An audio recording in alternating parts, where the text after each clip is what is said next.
ये हुआ क्या, एक टाइप का एपिथेलियल टिश्यू, कौन सा वाला, स्क्वेमस वाला। उसके दो टाइप्स हो गए, सब टाइप्स, सिंपल और स्ट्रेटिफाइड। फिर इसके बाद में हम बात करते हैं दूसरे टाइप के एपिथेलियल टिश्यू की, जिसका प्यारा सा नाम है। प्यारा सा नाम क्या है, उसका नाम है क्यूबॉइडल एपिथेलियल टिश्यू।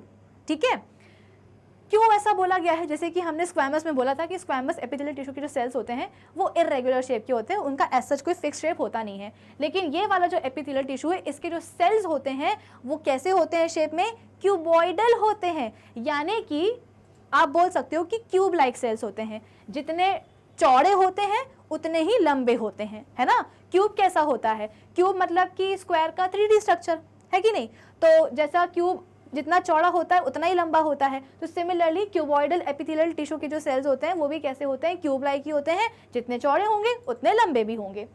अब ये जो क्यूबॉइडल एपिथेलियल टिश्यू है ना, ये मल्टी टैलेंटेड होता है। क्यों, ये प्रोटेक्शन भी कर लेता है, ये अब्जॉर्प्शन भी कर लेता है, ये सेक्रीशन भी कर लेता है, ये एक्सक्रीशन भी कर लेता है, और तो और हम बोलते हैं कि जर्म सेल्स का फॉर्मेशन भी कर लेता है।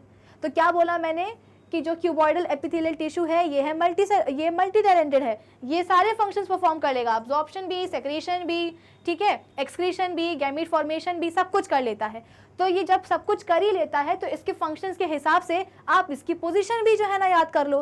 गैमीट का फॉर्मेशन, भाई फीमेल्स में कहाँ होता है गैमीट का फॉर्मेशन, ओवरी में होता है, ठीक है। मेल्स की बॉडी में कहाँ होता है, टेस्टिस में होता है। बेसिकली आप बोल सकते हो कि टेस्टिस में स्पेशलाइज्ड ट्यूब्स होती हैं जहाँ पे स्पर्म्स का फॉर्मेशन होता है, यानी कि मेल जर्म सेल्स का फॉर्मेशन होता है। तो आप बोल सकते हो कि ये कहाँ प्रेजेंट होगा, क्यूबॉइडल एपिथेलियल टिश्यू ओवरी को कवर करेगा।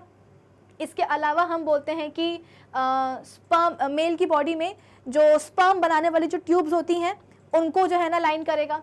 इसके अलावा पैनक्रियाटिक डक्ट्स, हमारी जो पैनक्रियाज होती हैं वो भी हम बोलते हैं कि एक ग्लैंड की तरह काम करती हैं। पैनक्रियाज से ही तो इंसुलिन निकलता है, इंसुलिन की कमी से ही तो क्या हो जाता है, डायबिटीज़ हो जाती है। इंसुलिन क्या होता है भाई, एक हार्मोन ही तो होता है, नेचुरल हार्मोन होता है हमारी बॉडी का।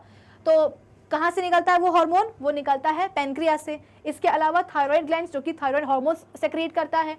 सलाइवरी ग्लैंड्स, हमारे बकल कैविटी में 3 पेयर्स होते हैं सलाइवरी ग्लैंड्स के, और इनका काम क्या होता है, सलाइवा यानी कि जो लार बहती है ना, लार बनाने का काम, सलाइवा बनाने का काम किसका होता है, इन्हीं 3 पेयर्स ऑफ सलाइवरी ग्लैंड्स का होता है। और इन ग्लैंड्स की क्या होती है, पतली पतली सी कुछ डक्ट्स होती हैं, कुछ ट्यूब्स होती हैं। फिर इसके बाद में स्वेट ग्लैंड्स, जिससे क्या बनता है, स्वेट यानी कि पसीना बनता है। तो जैसे कि मैंने आपको बताया कि जो क्यूबॉइडल एपिथेलियल टिश्यू है वो होता है मल्टी टैलेंटेड, हर कहीं प्रेजेंट होता है, यानी कि इसका हर कुछ काम होता है, अब्जॉर्प्शन, सेक्रीशन, ठीक है, एक्सक्रीशन, गैमीट फॉर्मेशन सब कर लेता है ये। तो जब बात आती है गैमीट फॉर्मेशन की, तो ये कहाँ प्रेजेंट होगा, ओवरी को कवर करेगा। मेल्स की बॉडी में स्पर्म बनाने वाली जो ट्यूब्स होती हैं उसको लाइन करेगा। इसके अलावा जहाँ जहाँ सेक्रीशन होता हुआ आपको दिखाई देगा, थायराइड ग्लैंड में, पैनक्रियाटिक डक्ट्स में, ठीक है ना, सलाइवरी ग्लैंड्स में, स्वेट ग्लैंड्स में, तो ये इन सब चीज़ों में भी प्रेजेंट होगा कौन, क्यूबॉइडल एपिथेलियल टिश्यू। ठीक है, चलो अब इसके बाद में नेक्स्ट टाइप क्या है, तो देखो यहाँ पे एक अच्छी सी इमेज भी बनी हुई है क्यूबॉइडल एपिथेलियल टिश्यू की। एक चीज़ हाँ हमेशा ध्यान रखना, मैंने आपको क्या बोला था, एपिथेलियल टिश्यू का एक स्टार मार्क जो है ना, मैंने आपको एक पॉइंट को मैंने स्टार मार्क करवाया था कि भैया जो एपिथेलियल टिश्यू के जो सेल्स होते हैं ना, वो हमेशा एक बेसमेंट मेम्ब्रेन यानी कि एक नॉन सेलुलर मेम्ब्रेन के ऊपर प्रेजेंट होते हैं, जिसको हम कहते हैं बेसमेंट मेम्ब्रेन। ऐसा कभी भी नहीं होगा कि अगर आप क्या बना रहे हो, एक एपिथेलियल टिश्यू बना रहे हो, भले ही आप स्क्वैमस बना रहे हो, भले ही आप क्यूबॉइडल बना रहे हो, भले ही आप कोई सा भी बना रहे हो, हमेशा सेल्स को जो है ना एक बेसमेंट मेम्ब्रेन के ऊपर जो है ना रेस्ट करवाना मत भूलना, वरना मार्क्स कट जाते हैं। एग्जामिनर जब भी आप एपिथेलियल टिश्यू को ड्रॉ करोगे तो उसका फोकस यही रहेगा कि बच्चे ने बेसमेंट मेम्ब्रेन बनाई है कि नहीं बनाई है, बच्चे का कंसेप्ट क्लियर है या नहीं है। तो बेसमेंट मेम्ब्रेन बनाना मत भूलना। तो यहाँ पे हम बोलते हैं कि क्यूबॉइडल एपिथेलियल टिश्यू बना हुआ है, सबसे पहले है बेसमेंट मेम्ब्रेन, उसके ऊपर क्यूब लाइक सेल बैठे हुए हैं जिसको हम कहते हैं क्यूबॉइडल एपिथेलियल सेल, साइटोप्लाज्म है, न्यूक्लियस है, सब कुछ है, सब फर्स्ट क्लास है। ठीक है, चलो अब इसके बाद में हम बात करते हैं अपने नेक्स्ट टिश्यू की। नेक्स्ट टिश्यू कौन सा है, कॉलमनर एपिथेलियल टिश्यू। जैसा नाम है वैसे ही इसका कैसा है, शेप भी वैसे ही है।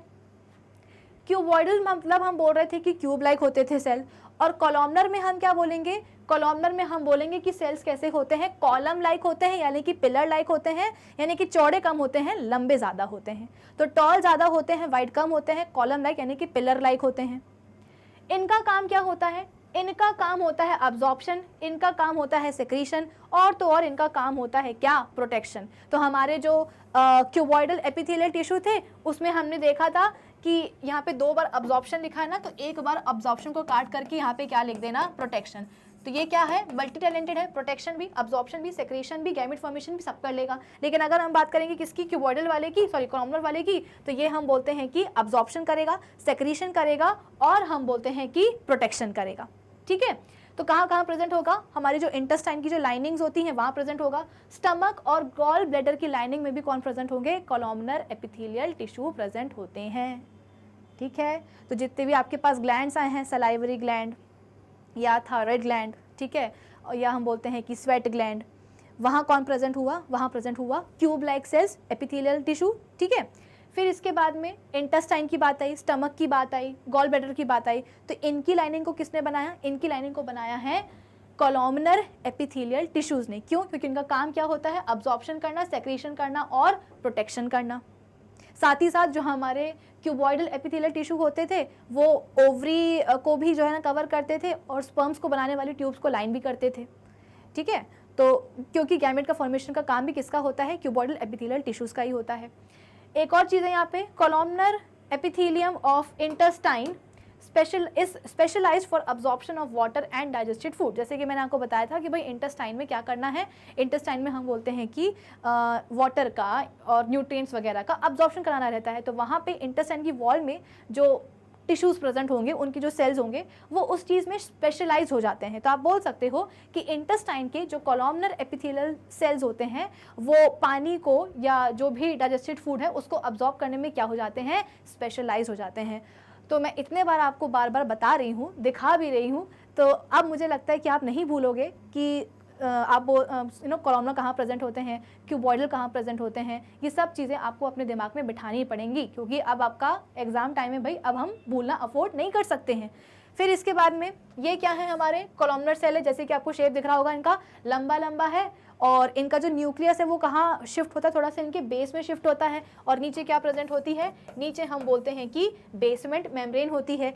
ये क्या है, इनका साइटोप्लाज्म है।